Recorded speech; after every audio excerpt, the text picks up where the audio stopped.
তাদের কাছে আমার দাবি, আপনারা এই লড়াই, সেই লড়াইতে জেতার মধ্য দিয়ে গোটা রাজ্যের মানুষের কাছে একটা মেসেজ দিন যে আইএসএফ বামফ্রন্টের ঐক্য গোটা রাজ্যকে রক্ষা করতে পারে।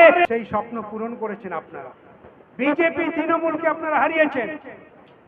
বিজেপি পারেনি একচেটিয়া ক্ষমতা দখল করতে পার্লামেন্টে। সুতরাং বিজেপি চাইলেও আপনার অধিকারটাকে এক কথায় কেটে দিতে পারছে না। এখন কৃষকের অধিকার এক লাইনে কেটে দিতে পারছে না। এখন ঢোক গিলতে হচ্ছে, চেষ্টা করছে এখনো বিদ্যুৎ আইনটাকে পাল্টে আবার শ্রম কোড পাল্টে দেওয়ার চেষ্টা হচ্ছে, পারছে না। পারছে না কেন? আপনাদের জন্যই পারছে না। আপনারা পাশে আছেন, আপনারা জিতিয়েছেন গরিবদেরকে, আপনারা জিতিয়েছেন বাম শক্তিকে, আপনারা জিতিয়েছেন বাম ঐক্যকে দেশ রক্ষা করার জন্য। তাই তারা সেখানে পেরে উঠছে না। এখানেও তাই। আজকের আপনাকে বিধানসভায় জেতাতে হবে।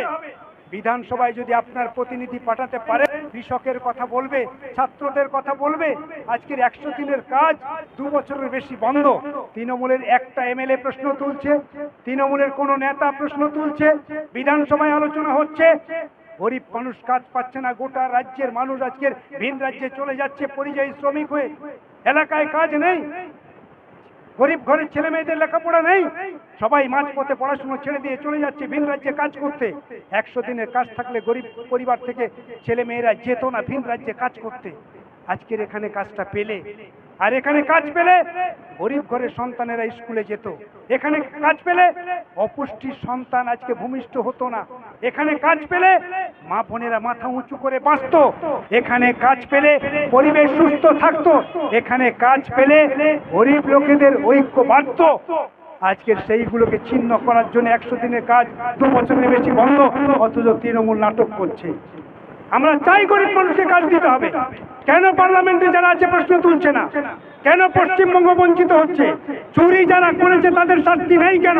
কেন তৃণমূলের যারা 100 দিনের কাজের টাকা লুট করেছে তাদেরকে জেল হাজতে দেওয়া হচ্ছে না? প্রশ্ন আমাদের আমরা রাখছি পার্লামেন্টের কাছে, প্রশ্ন তাদের কাছে। তাহলে কেন গরিব মানুষের ভাত এভাবে মারা হচ্ছে? গরিব মানুষের ঐক্য যদি আমরা গড়তে না পারি, পারবো না এর বিরুদ্ধে লড়াই করতে, পারবো না এর বিরুদ্ধে লড়াই করতে। দেখুন না, ঘরের টাকা 6 বছর ধরে ঘর দেবে বলে মানুষকে আশ্বাস দিয়েছে। 18 সালের তালিকা এদিক ওদিক করে জল মেশাচ্ছিল, 22 সালে আবার ঠিক করলো সেখানেও জল মেশানো। আমরা বললাম 22 সালে যে ঘরের তালিকা হয়েছে তাতে বেশিরভাগ গরিব মানুষের নাম বাদ গেছে। তৃণমূলের নেতা মন্ত্রীদের নাম আছে, প্রধানের নাম আছে, পাকা বাড়ি আছে তার নাম আছে। এই তালিকা বাতিল করতে হবে, সংশোধন করতে হবে, বললো না তখন। আজকে যখন আবার সমীক্ষা করতে গেছে তখন দেখা যাচ্ছে পাকা বাড়ির লোক তার নাম আছে। মানে আমরা বামপন্থীরা যা বলেছিলাম সেটাই বাস্তবে মিলে যাচ্ছে। এই তালিকায় জল মেশানো। মানুষ এখন মুখ খুলেছে, মানুষ বলছে ওই তালিকা মানি না, মানুষ বলছে ওটা বাতিল করতে হবে, আমার ঘর আমাকে দিতে হবে। আজকের মানুষের এই যে জনজোয়ার তৈরি হচ্ছে, এমনি এমনি না। আজকের এত মানুষ এখানে এসেছেন, এখানে সভা করতে পারতাম না ওদের সন্ত্রাসের জন্যে। আজকের সেই সন্ত্রাস ভেঙে দিয়ে আপনারা এখানে এসেছেন। 100 দিনের কাজের 100 দিনের কাজ, ঘরের প্রতিটি বেনিফিশিয়ারিকে ঘর, এই আন্দোলন চলতে থাকবে। গরিব মানুষ যাতে বঞ্চিত না হয় তার জন্য আইএসএফ এবং বামপন্থীরা একজোটে লড়াই করবে, একজোটে লড়াই করবে। কি ভাষায় কথা বলছে ওরা? ভাবটা এরকম দেখাচ্ছে জিতে গেছে ওরা। কেন বলছে? ভয় পেয়েছে, আইএসএফকে ভয় পেয়েছে, আইএসএফ বামপন্থীদের জোটকে ভয় পেয়েছে, তাই তারা এই সমস্ত কথা বলছে। গতকালকে কলকাতার মেয়র ফিরহাদ হাকিম জনসভাতে, প্রকাশ্য জনসভাতে মা বোনেদের উদ্দেশ্যে যা বলেছেন, রেখা পাত্রকে ইঙ্গিত করে তিনি যা বলেছেন, যে ভাষায় কথা বলেছেন, গোটা রাজ্যের মায়েদেরকে অপমান করা হয়েছে। মহিলারা তাদের ঘরের কাজের লোক মনে করে তারা। এইভাবে কথা বলা যায়? কোথায় নির্বাচন কমিশন? কোথায় পুলিশ? কেন ফিরহাদ হাকিমের বিরুদ্ধে ফায়ার হলো না? কেন সে আজও ঘুরে বেড়াচ্ছে? তৃণমূলের নেতা বলে, তৃণমূলের নেতা বলে, মন্ত্রী বলে, মেয়র বলে ঘুরে বেড়াতে পারে না। আমরা সবাই এখন নির্বাচন কমিশনের আওতায়। আমার প্রত্যেকটা কথা নির্বাচন কমিশনের কোর্ট করার কথা, একটু এদিক ওদিক হলে তার বিরুদ্ধে এফআইআর হওয়ার কথা। তাহলে প্রকাশ্যে দাঁড়িয়ে যখন ফিরহাদ হাকিমরা এই কথা বলে যায়, গোটা রাজ্যের মায়েদের, গোটা রাজ্যের রমণীদেরকে যখন অপমান করে, তখন নির্বাচন কমিশন কোথায় থাকে?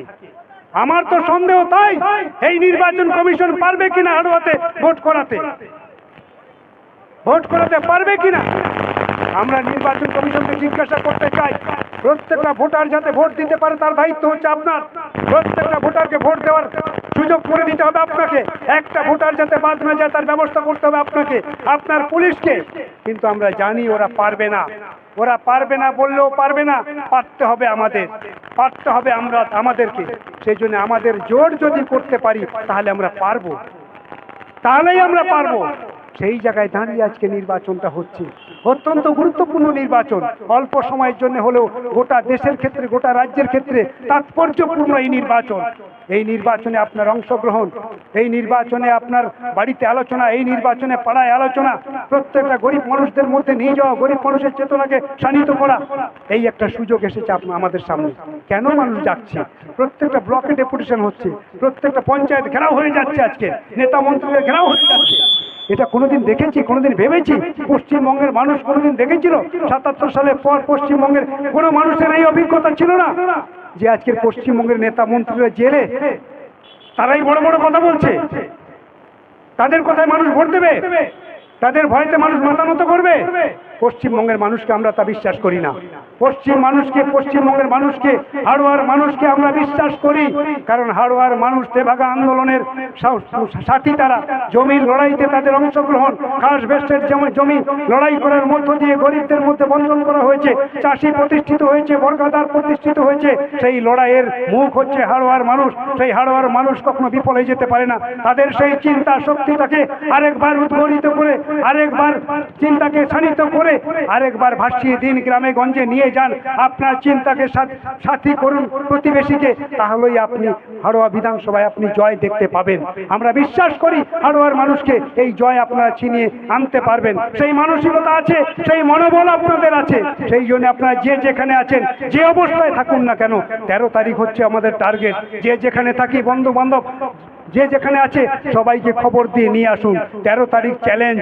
আপনি এত লড়াই করেছেন, এত বাতি জ্বালিয়েছেন, এত পাড়ায় পাড়ায় জাস্টিস ফর বলেছেন, তার পরীক্ষা হচ্ছে এবার হাড়োয়ার মানুষের। হাড়োয়ার মানুষকে পরীক্ষা দিতে হবে।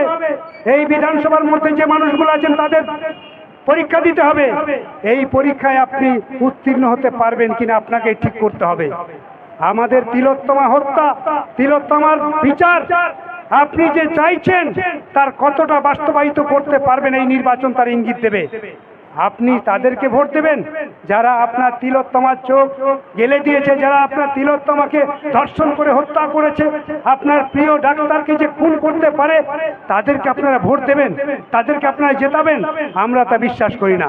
আমরা বিশ্বাস করি যারা বিচারের জন্য লড়ছে, ময়দানে আছে, মাঠে আছে, তাদের যে প্রার্থী পিয়ারুল ইসলামকে আপনারা জিতিয়ে আরেকবার প্রমাণ করবেন। সেই জন্য আপনাদেরকে আমি অভিনন্দন জানিয়ে শেষ করতে চাই যে হাড়োয়ার বিধানসভা কেন্দ্রে যে সমস্ত মানুষজন আজকের আমাদের এই সভাতে এসেছেন,